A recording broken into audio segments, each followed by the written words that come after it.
Race 4 on the card is the first leg of the first jackpot. It's a fillies and mares 70 handicap over 1,700 metres. The race due off at 14.25. And here starts the real puzzle, because it looks like a field race. It's a very difficult race, a very competitive fillies and mares handicap where the draw and luck in running will play a huge part. 12 Shastina Warren does look to have strong claims. The draw is not in her favour, but she ran second to Ingest last time out, albeit that was on the turf track. That was pretty good form. Prior to that, she ran third to Wishful Girl Lynn. That was on the poly track on the 23rd of December. That's pretty good form. So her two post-maiden runs have been impressive. She's beautifully bred. She's by Dynasty out of a very good mare by Rakeen.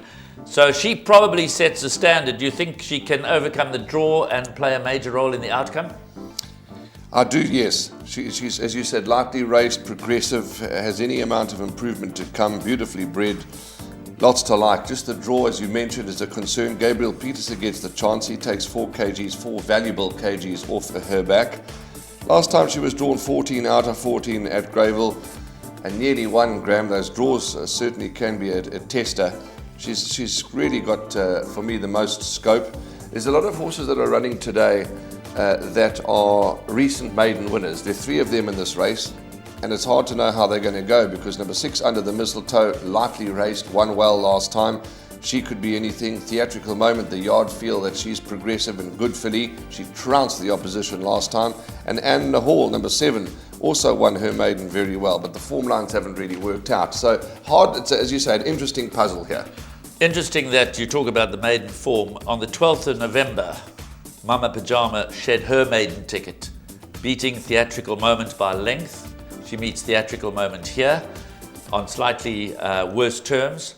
In that race, Under the Mistletoe was 4th, a distant 4th, but that was only her second start. So on the maiden form, you've got to consider number 2, Mama Pajama, but Theatrical Moment does receive a little bit of weight from her, and she was a runaway winner of a maiden plate. And the only betting move in the early exchanges is for number 3, Theatrical Moment. She was priced up generously at 9-1. She has already been claimed into 5-1. Whether there'll be a follow through or not, it doesn't take a lot of money to shift a horse in the betting in the very early stages.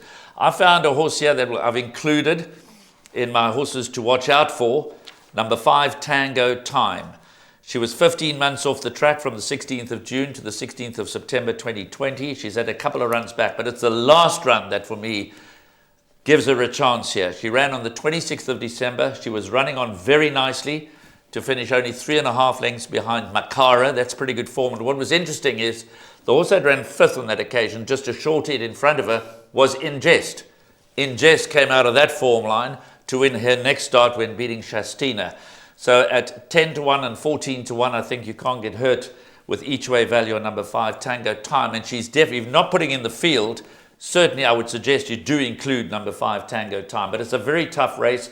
Reckless Love has a chance. Sacred Ibis has a chance. I think Fire Fairy has a strong chance. This distance will suit. She likes to run on from the back. The draw, perhaps in her case, not of great concern. But it's a very, very difficult race.